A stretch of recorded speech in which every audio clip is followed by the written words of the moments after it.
Dimanche 26 janvier 2014. Madame, Messieurs, bonsoir et merci de votre fidélité.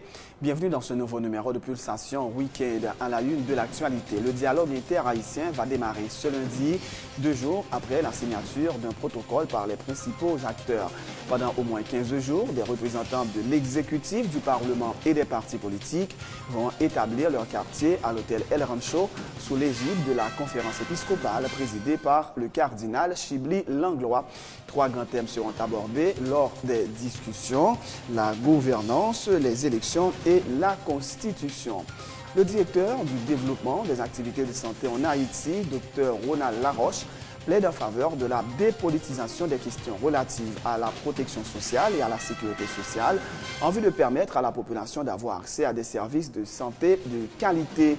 Le président Michel Martelly s'est rendu ce dimanche à Cuba, où il doit participer les 28 et 29 janvier au 2e sommet des chefs d'État et de gouvernement de la communauté des États latino-américains et caribéens, CELAC, qui se déroule autour du thème « Lutte contre la faim, la pauvreté et les inégalités en Amérique latine et dans les Caraïbes ». Le chef de l'État est accompagné notamment des ministres des Affaires étrangères et des cultes Pierre-Richard Casimir, de l'Agriculture Thomas Jacques et de l'Économie et des Finances M. Wilson Lalo, informe le bureau de communication de la présidence. À l'étranger, le médiateur de l'ONU a obtenu ce dimanche du régime du président Bachar al-Assad la promesse de laisser les femmes et les enfants assiégés depuis des mois dans le centre de Homs de quitter la ville au second jour des négociations de paix à Genève. Les délégations sont assises à la même table, mais se parlent par personne interposée, Lakhdar Brahimi en l'occurrence. Ce lundi, il sera question des négociations politiques sur Genève 1 et de la délicate question de l'organe de transition gouvernementale, gouvernement provisoire sans Assad pour l'opposition, gouvernement d'union élargie pour Damas. François Hollande a annoncé samedi soir sa rupture avec sa compagne Valérie Trierwiller après 8 années de vie commune. L'officialisation de la séparation du couple présidentiel avait été rendue inévitable par la révélation le 10 janvier dernier par le magazine Closer, photo à l'appui, de la liaison du chef de l'État avec l'actrice Julie Gaillet. Dans l'actualité sportive, Stanislas Wawrinka a remporté dimanche le premier tournoi du Grand Chelem de sa carrière en battant en finale Rafael Nadal en 4-7 à l'Open d'Australie. Football, la belle victoire du FC Barcelone ce dimanche en face à Malaga. Dans le cadre de la 21e journée de la Liga, les Blaugrana ont battu Malaga 3-0 sur leur pelouse pour le compte de la 21e journée du championnat d'Espagne de football. Madame, Messieurs, restez branchés pour le développement de ces titres et de deux autres.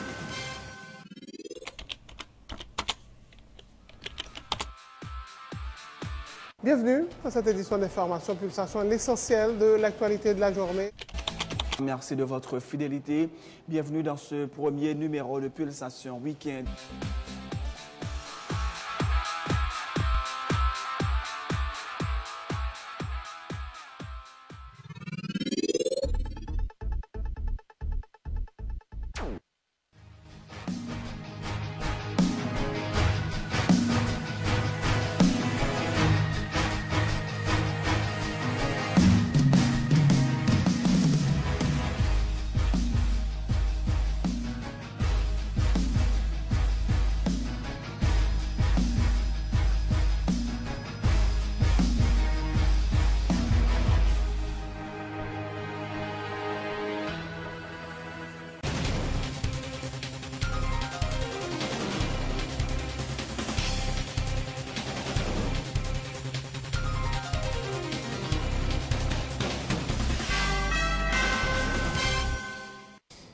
De Rochef, bienvenue dans le développement du journal. Le dialogue interhaïtien va démarrer ce lundi, 2 jours après la signature d'un protocole par les principaux acteurs.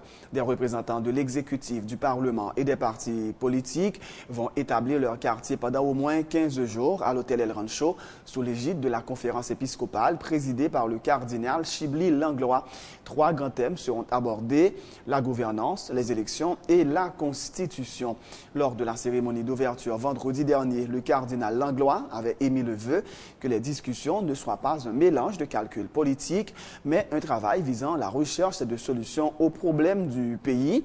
Aucun pays ne peut progresser en dehors du dialogue et de la concertation, avait souligné le président de la conférence épiscopale. Chita, parler ensemble.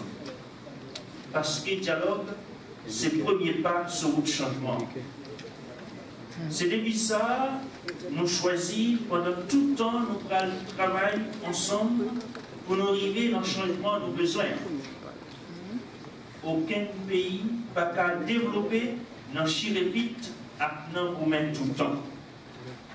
Les savets comme ça, nous perdons du temps, nous faisons bas. Les sous-routes, nous, comme peuple, nous arrivons au côté, nous bloquer. Il faut que nous cherchions ensemble solution pour débloquer le monde. Parce qu'en pile fois, c'est chercher ensemble qui est plus difficile. C'est ensemble. Nous avons fait 1804. Nous allons continuer à nous entraîner sur cette même voie afin de réussir le reste du parcours. Et quel sera le travail que nous aurons à produire sur les trois thématiques concertées ensemble? Il s'agira de débroussailler, de discuter, de proposer, de négocier et de conclure. Voilà le chemin ou le parcours du dialogue que le document du protocole de médiation va encadrer. Le travail entre fils et filles d'une même nation, frères et sœurs d'une même terre, consiste à résoudre ensemble nos problèmes et non à nous opposer les uns aux autres. C'est un impératif dominé par le bien commun du peuple, le bonheur de tous et de toutes. C'est déjà engagé une forme de notre responsabilité face à l'avenir d'Haïti.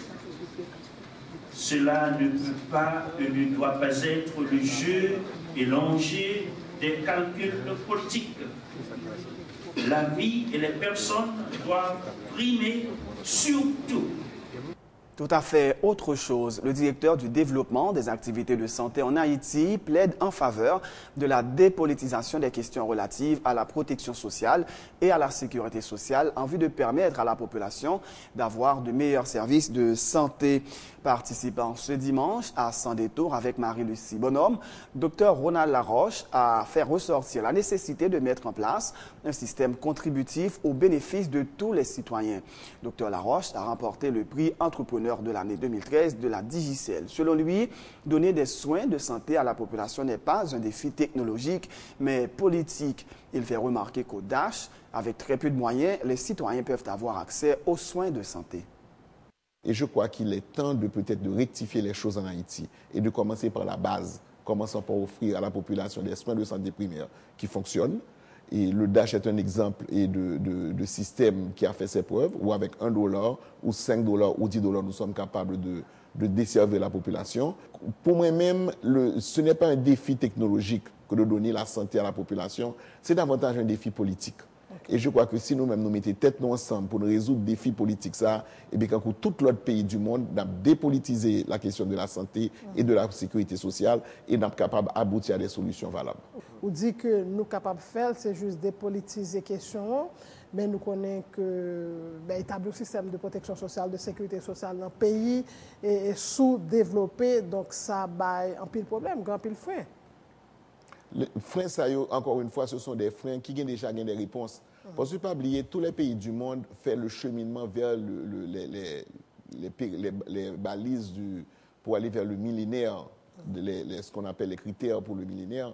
Donc, il y a l'autre monde qui passe par chemin ça et qui aboutit à des résultats extrêmement valables. Donc, il ne s'agit pas pour nous Haïtiens d'inventer la roue. Il s'agit plutôt de se concerter, de sélectionner les stratégies porteuses qui conviennent à notre histoire, qui conviennent à notre société, qui conviennent à notre moyen économique et d'aller de l'avant. Donc moi-même, je pense qu'il est temps sérieusement qu'il y ait une discussion avec toutes les parties prenantes en Haïti et que cette discussion que nous appelons l'Union des États généraux aboutisse à une feuille de route pour doter chaque Haïtien d'une carte de sécurité sociale. Qui est-ce qui a financé dépenses? Eh bien, encore une fois, Qui entité? Non, encore une fois, on m'a parlé des plans contributifs. C'est-à-dire que, comme nous l'avons dit, ce n'est pas l'étranger qui peut venir faire pour vous, ce n'est pas l'État qui a fait pour vous, l'État n'est pas capable, il n'a pas les moyens, mais il faut des systèmes contributifs qui font que tout le monde puisse cotiser. Les hôpitaux de l'OFATMA, qui dépendent aujourd'hui du ministère des Affaires sociales, doivent être placés sous la tutelle du ministère de la Santé publique, recommande le président de la Société haïtienne d'ophtalmologie, Dr Franz Large. Il a aussi appelé le conseil d'administration des organes de sécurité sociale, CAROS, à mettre sur pied un service de sécurité sociale qui répond notamment aux préoccupations de l'éthique médicale. Nous pensons que contrairement à toute cette propagande, n'est-ce pas, qu'ils sont en train de faire actuellement, veux-tu en voilà, sous l'autre l'hôpital, n'est-ce pas, au Fatma, qu'il a fait, n'est-ce pas, à droite à gauche, en aucun cas, au ministère autre que le ministère de la Santé publique, pas capable de responsabilité, n'est-ce pas, de l'institution de soins de santé. Vous dites en aucun cas, au ministère autre que le ministère de la Santé, pas capable. Ceci est aberrant. Non, tout à l'heure, est-ce que vous avez un exemple concret? Parce que j'ai l'impression qu'on a envie de jouer là ou non, mais je l'ai dit clairement. Je dis carrément que les hôpitaux de l'OFATMA devraient passer sous tutelle du ministère de la Santé publique et de la population. Et ce que je dis, ce n'est pas comme si que moi-même m'a dit. Je peux même dire qu'au niveau même des plus hautes instances du ministère de la Santé publique, on pense que c'est ce qu'il faudrait faire. Mais c'est OFATMA qui est déjà sous ministère et sous tutelle du ministère des Affaires sociales. OFATMA sous tutelle du ministère des Affaires sociales. Et nous pensons que ce qu'il faut actuellement, comme il y a un organisme qui gère, n'est-ce pas, l'OFATMA et l'ONA, et que l'organisme a déjà gagné comme président le directeur général du ministère des Affaires sociales, que l'organisme qui est le CAOS, pense que l'État a pour mission, pour l'État déterminer un service de sécurité sociale qui répond à ces trois caractéristiques. Préoccupation de l'éthique médicale. En aucun cas, nous ne pouvons pas tolérer que nos frères et sœurs haïtiens aient un traitement qui, sous des couleurs démagogiques, n'est-ce pas, viole les droits inaliénables de tout homme, de tout être humain, d'avoir accès à des services, à des soins de santé décents. Deuxièmement, la démocratisation. Il faut que toute compagnie d'assurance, quelle qu'elle soit, il faut que toute institution de santé, quelle qu'elle soit, et tout praticien, quel qu'il soit, pourvu qu'il satisfait les exigences, n'est-ce pas, de la loi, de l'université, n'est-ce pas, de la formation et tout, il y a accès à ce système-là. Et troisièmement, le système de la régulation, le système de ce qu'on appelle en anglais de sustainability, de la fonctionnalité du système. Autre point de l'actualité, le président Michel Martelly s'est rendu ce dimanche à Cuba, où il doit participer les 28 et 29 janvier au deuxième sommet des chefs d'État et de gouvernement de la communauté des États latino-américains et caribéens CELAC, qui se déroule autour du thème « Lutte contre la faim, la pauvreté et les inégalités en Amérique latine et dans les Caraïbes ».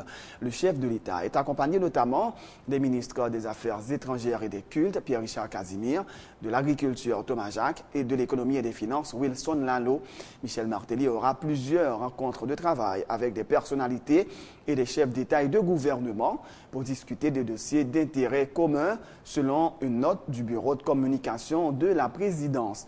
La délégation sera de retour en Haïti le mercredi 29 janvier 2014. La CELAC rassemble les 33 pays d'Amérique latine et des Caraïbes, soit tous les pays du continent américain, à l'exception des États-Unis et du Canada. Elle a été fondée lors d'un sommet à Caracas en décembre 2011, sous l'impulsion du président Hugo Chavez. L'Institut haïtien de statistique et d'informatique a lancé officiellement vendredi à Pétionville la stratégie nationale de développement de la statistique.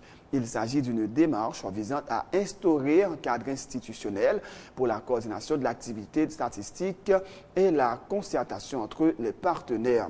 Une plateforme de programmation des opérations statistiques sera mise en place pour promouvoir l'analyse statistique et veiller à la régularité et à la qualité des informations diffusées, a indiqué Daniela Altidor, directrice de l'IHSI.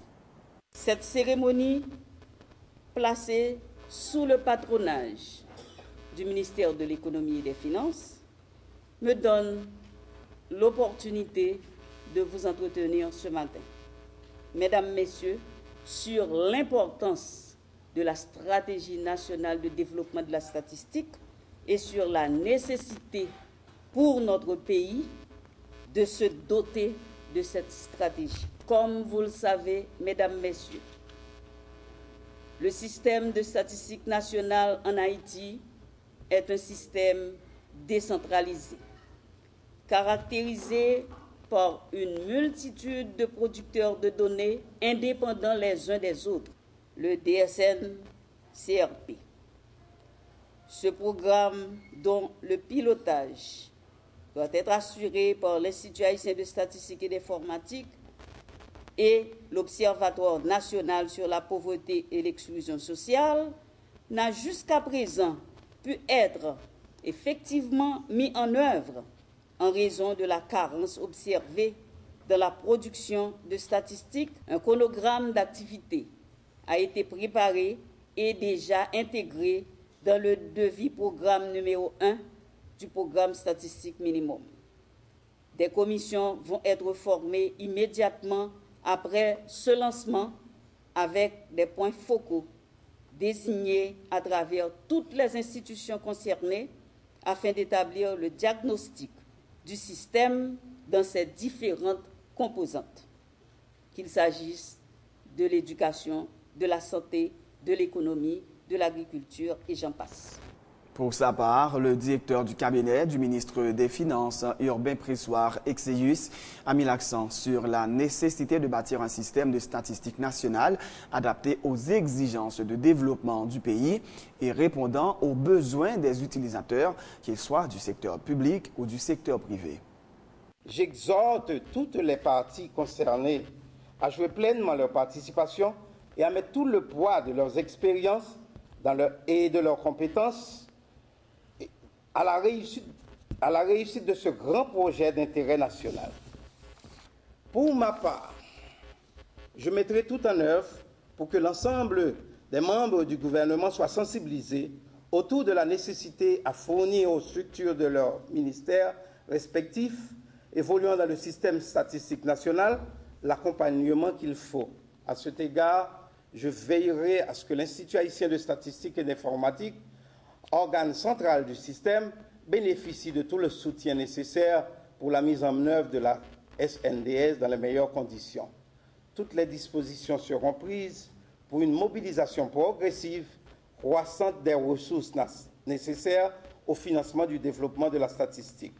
Notre ambition est de bâtir un système statistique national adapté aux exigences du développement du pays et répondant aux besoins de tous les utilisateurs des données, qu'il s'agisse d'acteurs publics ou d'acteurs privés.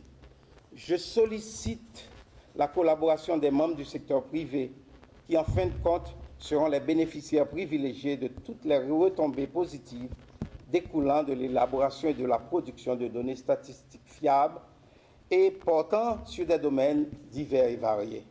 La démarche SNDS est avant tout une approche participative, ouverte, soucieuse de la diffusion des données produites à tous les utilisateurs.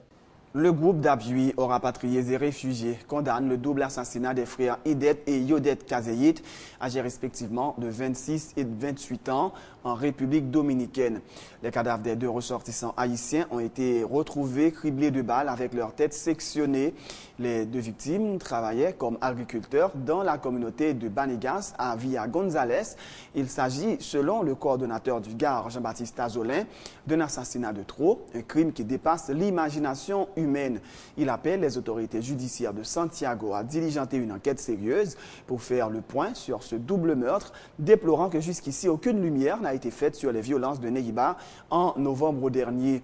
Le défenseur des droits des migrants demande à la représentation diplomatique haïtienne à Santiago d'être plus active dans la défense des intérêts des ressortissants haïtiens vivant dans la deuxième ville dominicaine.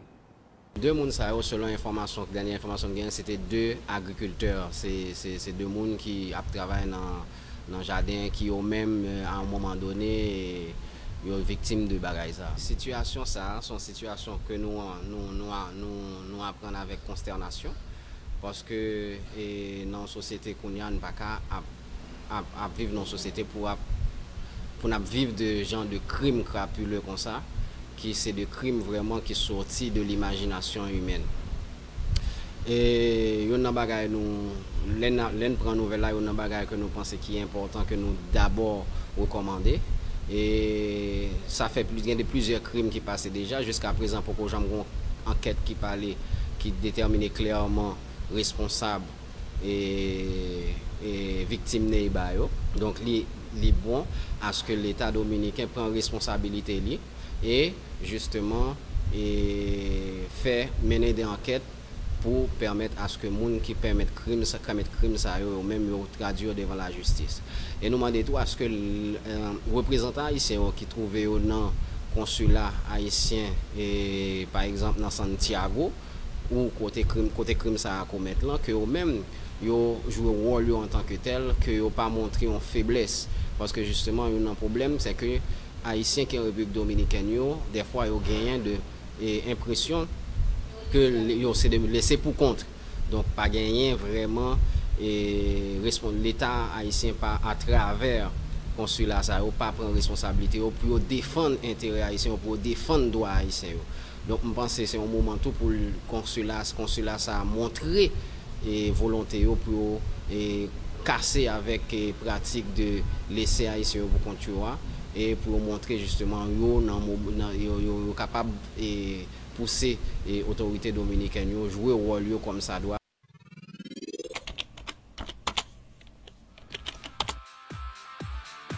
Bienvenue à cette édition d'Information Pulsation, l'essentiel de l'actualité de la journée. Merci de votre fidélité. Bienvenue dans ce premier numéro de Pulsation Week-end.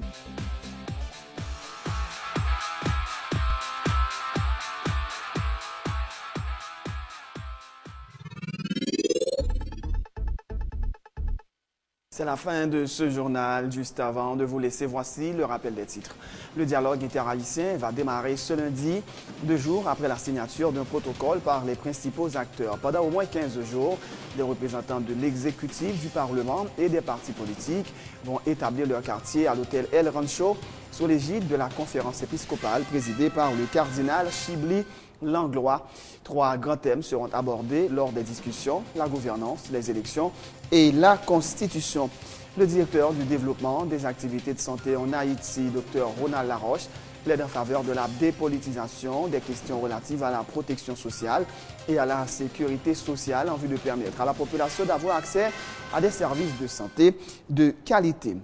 Le président Michel Martelly s'est rendu ce dimanche à Cuba où il doit participer les 28 et 29 janvier au 2e sommet des chefs d'État et de gouvernement de la communauté des États latino-américains et caribéens, CELAC, qui se déroule autour du thème « Lutte contre la faim, la pauvreté et les inégalités en Amérique latine et dans les Caraïbes ».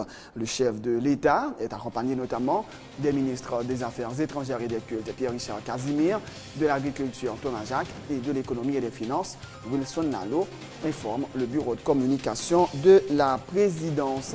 À l'étranger, le médiateur de l'ONU a obtenu ce dimanche du régime syrien la promesse de laisser les femmes et les enfants assiégés depuis des mois dans le centre de Homs de quitter la ville au second jour des négociations de paix à Genève.